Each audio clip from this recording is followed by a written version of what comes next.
Bonjour à toutes, bonjour à tous. Nous nous retrouvons aujourd'hui pour vous parler d'une de nos grosses nouvelles fonctionnalités, l'analyse multidirectionnelle du confort au vent en milieu urbain. Mon nom est Guillermo Leturio, je suis responsable de développement de SimScale pour la région française et je vais être votre hôte aujourd'hui pour vous parler un petit peu de ces nouvelles fonctionnalités. Allez, on y va. Alors, SimScale, qui sommes-nous aujourd'hui? Aujourd'hui, nous sommes à peu près 80 employés, un petit peu plus, et nous avons notre siège à Munich, en Allemagne. Nous avons également des bureaux à Boston et à New York, et nous couvrons un grand nombre de plages horaires à travers le monde. Il faut savoir qu'aujourd'hui, nous avons à peu près 150 000 utilisateurs. Une grande partie d'entre eux font partie de notre communauté, c'est-à-dire qu'ils peuvent utiliser SimScale de manière gratuite et peuvent partager des projets entre les différents membres. Et une partie d'entre eux sont des membres payants, donc professionnels, qui utilisent SimScale pour leurs activités commerciales. Nous avons environ 250 000 projets de simulation réalisés jusqu'à maintenant. Nous venons de faire notre 7e année très récemment. Alors, qu'est-ce que nous faisons? Nous sommes donc une société qui met à disposition des services de simulation. Concrètement, nous sommes la première société au monde à avoir créé une plateforme de simulation numérique dans le cloud. Donc, nous proposons des services de dynamique des fluides, d'analyse structurelle et de thermodynamique, le tout accessible depuis votre navigateur web.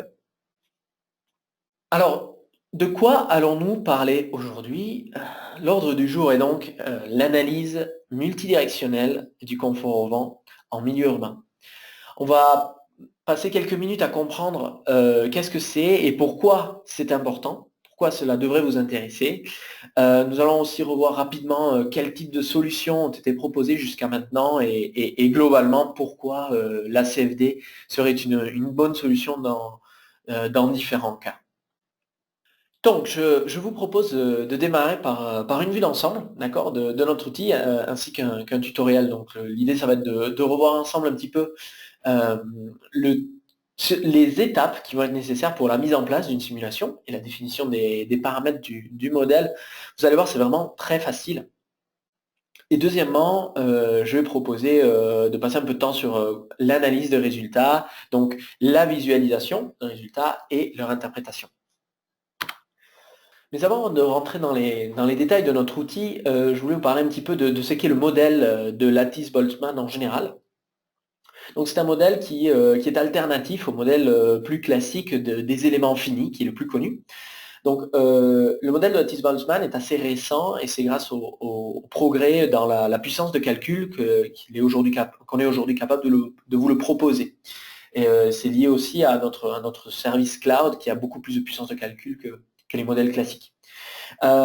Donc, il faut comprendre que ce modèle de Lattice-Boltzmann utilise une logique de particules, donc pour lesquelles la notion de maillage traditionnel n'est plus aussi applicable.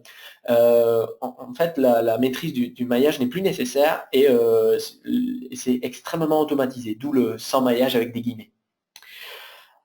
Lattice-Boltzmann ne permet de faire que des analyses transitoires. Les analyses stationnaires ne sont pas disponibles. Mais pour obtenir des résultats stationnaires, ce que l'on va faire, c'est moyenner l'analyse transitoire sur une période de temps. Aujourd'hui, nous ne proposons que de l'incompressible et de l'isotherme, donc pas d'analyse thermique avec ce modèle, mais ça viendra plus tard. Élément très très très important, c'est que grâce à ce modèle-là ainsi que la puissance de calcul que l'on propose chez SimScale, nous pouvons réaliser des modèles de plusieurs centaines de millions d'éléments.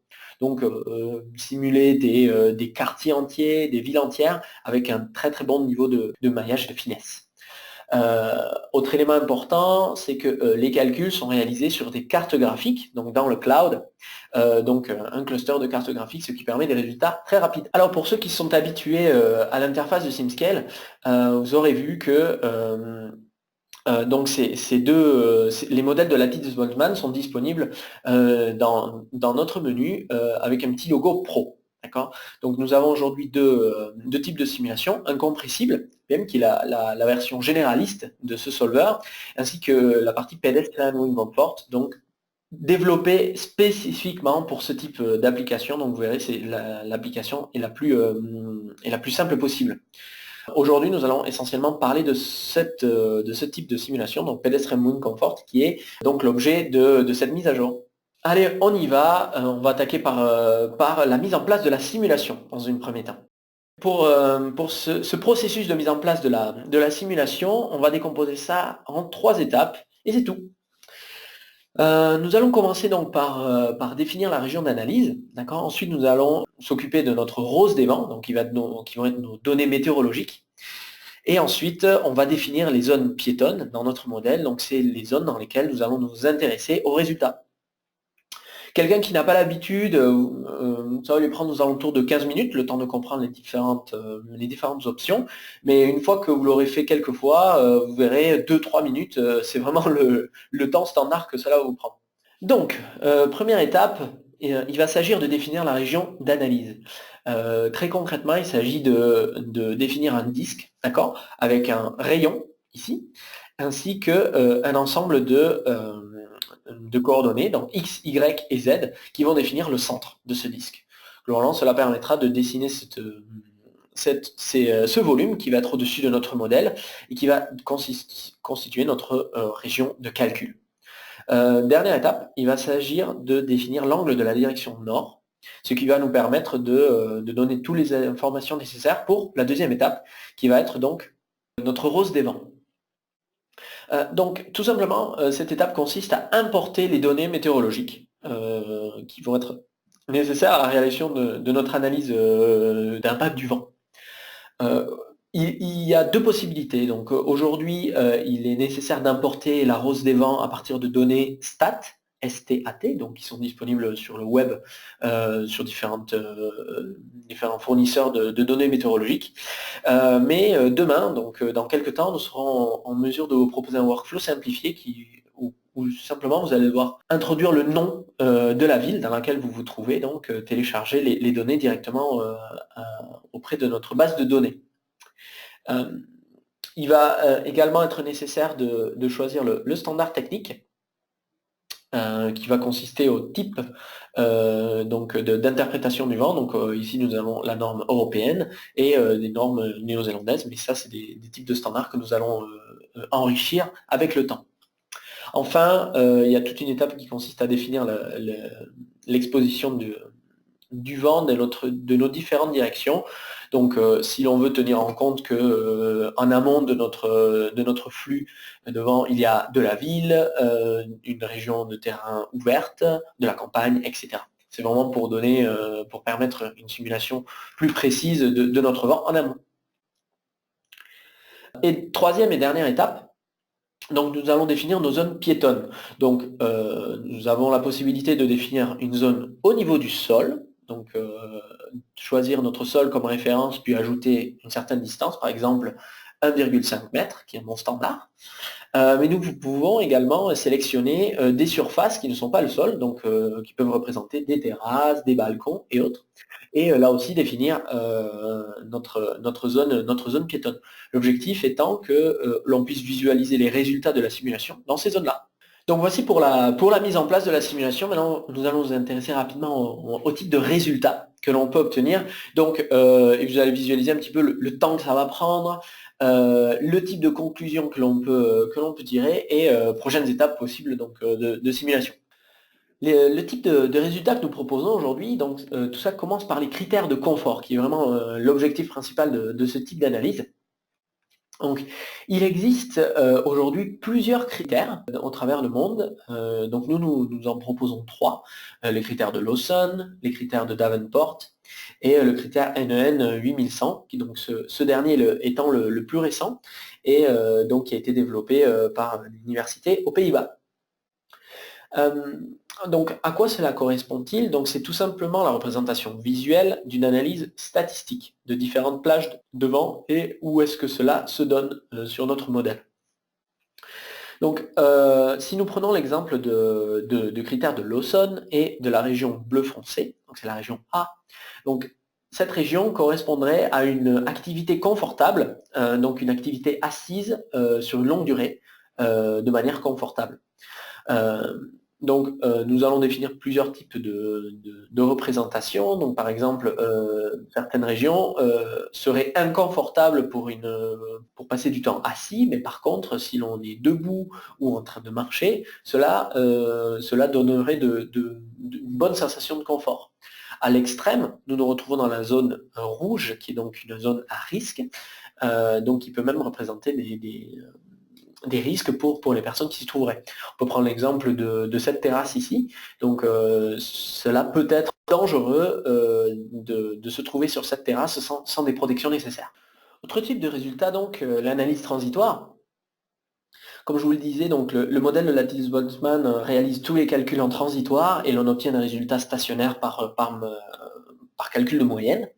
Donc évidemment, SimScale vous donne la possibilité de visualiser les résultats calculés en transitoire. Donc personnellement, hein, moi je trouve ça magnifique de pouvoir vous proposer aujourd'hui ce type de résultat. Donc ce que nous voyons là dans son résultat à direction nord, direction est et direction ouest. Et donc, on peut très clairement réaliser des analyses plus fines, un petit peu des phénomènes qui donnent lieu ici. Par exemple, ici, on peut visualiser un comportement fluctuant de façon assez importante au niveau du vent. Et donc, il faut imaginer que la direction nord est par ici, et on retrouve donc ce vent de nord générant ici des situations assez imprévisible, on va dire. Donc on peut se retrouver avec des très hautes vélocités de façon périodique. Donc ça, par exemple, ici, on va avoir un confort au vent assez réduit, je pense. Et on peut se retrouver dans des situations similaires. Par exemple ici, lorsque le vent souffle à l'est, et ici, lorsque le vent souffle à l'ouest, ou encore ici. Si l'on zoome rapidement sur une place, d'accord, donc dans notre modèle, nous allons faire un petit zoom sur cette région-là et nous intéresser aux directions nord et direction ouest, si je ne me trompe pas. Donc on voit clairement que sur une direction nord, on peut se retrouver ici avec des zones de haute vélocité, donc assez inconfortables pour les piétons, chose que l'on ne retrouve pas dans la région est, par exemple. Et donc, au vu de ces résultats, nous allons nous demander si l'on ne peut pas faire des modifications dans notre design pour améliorer le confort des personnes qui pourraient se trouver sur cette place. Imaginons qu'il y ait par exemple un café ou autre, donc il va être important d'éviter les grosses rafales de vent pour que par exemple, que les serviettes s'envolent ou que sais-je. Donc, c'est ce que l'on va faire maintenant. On va réaliser une modification sur le design et voir très rapidement le type d'impact que cela a. Pour vous présenter un petit peu ce qui a changé, c'est assez simple, hein. On va rajouter une protection au vent ici, ainsi qu'une sorte de mur de protection dans cette zone-là. Et on va voir le type d'impact que cela a sur nos résultats finaux. Là, on est clairement en train de voir la même direction de vent, d'accord, pour les deux cas. Qu'est-ce que l'on voit? C'est que initialement, donc, on avait ce fameux courant d'air assez contraignant que l'on retrouve également dans cette zone-là. Typiquement, ça peut être problématique pour une terrasse. Donc, si l'on s'intéresse maintenant au design V2, nous voyons que cela a tout simplement disparu. Évidemment, hein, pas de surprise, donc ce modèle répond bien mieux aux critères de confort de vent, notamment ici, juste à côté de la zone de protection, et donc le mur a amélioré le confort dans toute cette région arrière. Donc trêve de présentation, je vous propose maintenant de vous montrer directement comment cela se passe dans l'outil dans SimScale. Je vais donc vous proposer une démonstration directement dans SimScale pour montrer comment cela se matérialise dans l'outil. Allez, on y va. Ok, donc vous pouvez voir premièrement que je suis en train d'utiliser SimScale dans le même navigateur que ce que je suis en train d'utiliser pour vous montrer cette présentation. Donc voici notre projet, je vais donc l'ouvrir. Donc nous voici devant notre projet. Donc nous avons ici une ville, d'accord, un modèle donc de plusieurs centaines de mètres donc disposé sur un disque. Donc nous allons nous attaquer directement aux différentes étapes. Donc premièrement, comme je vous expliquais tout à l'heure, nous avons notre région d'intérêt. Donc notre fameux disque dont nous allons définir le rayon. Donc ici c'est 600 mètres, mais on peut par exemple définir 100 mètres si on le souhaite, ou bien 1000 mètres, sans aucun problème, d'accord. Donc on va revenir sur 600 mètres. Ensuite nous avons le point central donc, de notre disque, donc ceci est obtenu automatiquement, d'accord, donc pas besoin de le rentrer, à moins que vous vouliez modifier ces coordonnées-là. Et enfin, élément clé, donc comme je l'expliquais, l'angle de la direction nord. Donc ici on est à 0 degré, mais par exemple, on peut la définir à 90 degrés, à 180 degrés, etc. D'accord. Donc on revient sur 0 degré pour notre spécification. Donc, avant-dernière étape, nous allons avoir notre condition de vent. Donc, comme je vous disais, donc aujourd'hui, il est nécessaire d'importer à SimScale des données en format stat, donc des données météorologiques. Donc, dans ce cas-là, nous avons 16 directions de vent, donc avec la distribution que vous voyez là. Ensuite, il va falloir définir notre Wind Engineering Standard, notre standard d'interprétation du vent. Donc on va prendre le format européen. Et ensuite, nous avons nos différentes expositions de vent. Donc ça, cela dépend de notre standard. Donc on va supposer qu'on a du terrain ouvert sur toutes les directions comme première approximation. Voilà, nous sommes presque au bout. Il ne nous reste plus qu'à définir notre zone d'intérêt, donc nos zones piétonnes. Donc là-dessus, nous allons avoir deux possibilités. Donc premièrement, nous avons le pedestrian level, qui est donc qu'on a défini à 1,5 mètre au-dessus du ground absolute, qui est donc notre niveau le plus bas de la simulation, étant donné de notre modèle, pardon. Étant donné que ce modèle est plat, donc cela va représenter le sol. Donc on va définir une couche à 1,5 mètre du sol pour obtenir tous nos calculs. Deuxième possibilité, donc qui est complémentaire, c'est de définir la notion de ground relative. Donc le sol relatif, donc cela va nous permettre de définir des zones au-dessus des immeubles, par exemple. Donc ici, nous avons défini 7 surfaces, mais on va pouvoir en rajouter si l'on le souhaite. Allons-y, donc celle-ci, celle-ci, celle-ci, etc. D'accord. Donc ce que va faire le logiciel, c'est rajouter une couche à 1,5 mètre, comme spécifié ici, au-dessus de chaque surface, et réaliser des calculs de confort sur ces zones-là. Enfin, il va nous rester vraiment pour terminer les mesh settings, donc la finesse de notre mesh. Donc notre conseil est de commencer par very coarse ou coarse pour obtenir des premiers résultats et d'affiner au fur et à mesure. Il existe également la possibilité, lorsque nous avons une zone d'intérêt précise, d'appliquer certains raffinements. Donc par exemple, si je sais que je vais avoir besoin de résultats très précis donc sur nos fameuses surfaces, comme on a dit tout à l'heure, donc on peut appliquer des raffinements sur ces régions-là. Il conviendrait éventuellement de raffiner tout l'immeuble pour avoir de meilleurs résultats. Donc on peut définir donc la finesse ici, sachant que cela est une bonne stratégie pour augmenter la définition de notre calcul sans faire exploser les compteurs de consommation de ressources informatiques et donc de temps de calcul également.